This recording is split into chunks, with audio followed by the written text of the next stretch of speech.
Well, hello.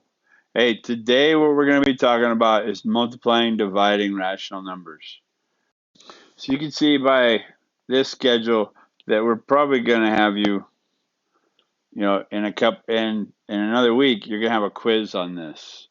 You're going to have a chance to do the work, ask questions, make mistakes, come in and do the quiz. Okay. Okay. You also probably have a quiz coming up on um, adding and subtracting integers. Be careful, use a number line, and just be careful. Remember the rules for multiplication and division of integers is not the same as the rules for addition and subtraction of integers. So just be careful. But remember, we are going to use those rules for multiplication and division of integers today because we are also talking about multiplication and division of rational numbers. Now, we expect you've already been taught how to multiply fractions. So really the biggest thing you're going to have to remember is this. Now, if you didn't understand fractions, then you're going to watch, okay? And maybe what we'll do is we'll do a couple of these and then set you loose. So when I'm looking at these four, it's all fourth, fifth, and sixth grade math except for you have to look and say that this is a positive times a positive, which means it's a positive, right? And that this one is a negative times a positive, which means it's negative. This one is a positive times a positive, so it's positive. And this one here is a negative times a negative, which makes it positive. Boom. That's the new stuff. The other stuff is the fraction math. I'm going to review that with you because 4 out of 3 people struggle with fractions. But I'm only going to do 2 of them because it's just your fraction math, but these two are identical except for one of them is all positive and it's just 6th grade math. The one on the right over here is the one that, oh, it's a negative times a positive, so it's a negative. But once you remember that, the rest of it is, if you understood fractions, you're good with this. So I'm going to do the ones over here on the right because these are the ones you would normally do. And notice they're the same problems. Okay, so if you could do the ones on the left, you could do the ones on the right because overwhelmingly most of you passed off the multiplication of integers. Now you have the rules over here. I think you should have this crap on everything, right? You should put that on every assignment, especially this one on 4.3, okay? So now the thing to remember about fractions math is that when you multiply, you're really just going to multiply the numerator times the numerator, the denominator times the denominator. And since you probably have your hundreds chart done, that's going to be the other thing I'm going to tell you. You really want to have your hundreds chart out to be able to look at this because it's going to make life a lot easier. You're going to make less mistakes. Okay, so we know this is negative, right? And then what we're going to do is take this 3 times, and we multiply numerator times numerator, and 4 is 2 times 2. And I'm going to write out the prime factorization so that I can catch every possible opportunity to simplify. And then 7 times 15 is 3 times 5. And then now I'm looking for is, where is it that I have something in common? I can see that they both have the 3 in common. That's it. The numerator and the denominator only have the 3 in common. 3 divided by 3 is 1. So what's left on the top is 2 times 2. What's left on the bottom is 7 times 5.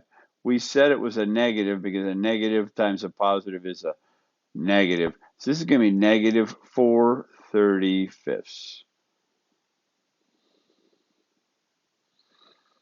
That's it. And I know it can't be simplified. Remember, Bernoulli's prophecy.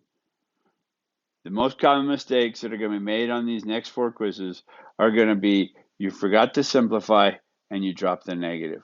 So you just have to be careful, okay? Now, if we look at this one, again, we said a negative times a negative is a positive. So now that we know it's positive, we're done. We just have to do the fraction math that you've learned before. So write this down if you forgot how to do this, because we've determined it's positive. Now we just have to do the fraction math, which means what we're going to do is we're going to take 6 over 1 times 2 over 3. All right, and then what that means is 6 is 2 times 3, and then we have the 2 times the 2 over the 3, right? And now if we look at that carefully, then what we see is the 3 simplify, and so really what we have is 4 over 1. And since a negative times a negative is a positive, this just equals positive 4. Yeah, notice this we do the same thing except for it's a positive times a positive, which is positive, okay? And it's the same math, it's just one's positive, one's negative, okay? So now we look at this one. Notice these are the same ones. So this is your 6th grade math, this is 7th grade math. So our question is, a positive times a negative equals, positive times a negative equals a negative. So that means now I just need to remember this is going to be negative. And then the thing that's 6th grade math that you may have forgotten how to do, and we've talked about that if you have 3/5, 3 and that we have one, another one, another one. That makes 3. And then we're going to have 1/5, right? So we're going to have 1/5. Now, 1 is the same as 5/5. So this is 5/5. That's 5/5. That's 5/5. This is 1/5.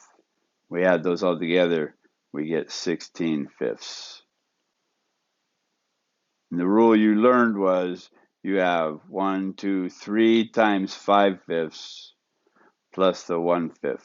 So they taught you to take 5 times the 3 because it takes 5 to make a hole, and you have 3 holes, so that's 15 plus the 1 because that's how many spare pieces you have. So you have 16/5. So now all we do is say, well, we have 16/5 times 2/3 because we already know it's negative, right? So 2/3. And now I'm just going to put this, and I look, and I know right away 5 doesn't go into 16 or 2. 3 doesn't go into 16 or 2, but if I look, I can just say, oh, well, so what I have is 2 times 2 times 2 times 2, which is 16, times the 2 over 5 times the 3. All right, I don't have anything that simplifies, so that means I have 32/15. And we said it was negative. Got to be careful, don't drop the negative. Right? So that means we have 32/15, which means I have 15/15 and another 15/15 and then 2/15, which means I have -2 and 2/15. That's kind of a long explanation, but if you didn't understand fractions, well, there's how it works. So if you don't understand fractions, come in after school, I'll give you a hand, give you some extra instruction so you can understand fractions. Okay, these are a little more work, but not much more work. What you just have to remember is you're going to invert and multiply. Okay, so you're going to invert, multiply by the reciprocal. Remember, you don't change this one, right? So this is going to be -3/4 times, because we're going to use the inverse operation, and the reciprocal of 12 is 1 over 12. Okay, so that means we're going to have a negative times a negative is a negative times a positive is a negative. And then I'm just going to write this out as 3 times 1 over 2 times 2 times 12 is 2 times 2 times 3. See how your hundreds chart's going to come in? Because now what I see is I have a 3 here and a here. So all I've got left on is a 1. So it's going to be negative 1 and then 16ths. That's the solution. Okay, so really all we did was apply the rules of multiplication, a negative times a positive. That's the only new thing. Everything else you've already been doing. So now what we're going to do is this one down below. Again, we're going to turn this into a usable fraction. So you're going to have 21 sevenths, right? 3 times the 7 is 21, plus the 3 sevenths, which is going to give you 24 sevenths. So you have 24 sevenths negative times the reciprocal of 4 21st, which is 21 firsts or fourths.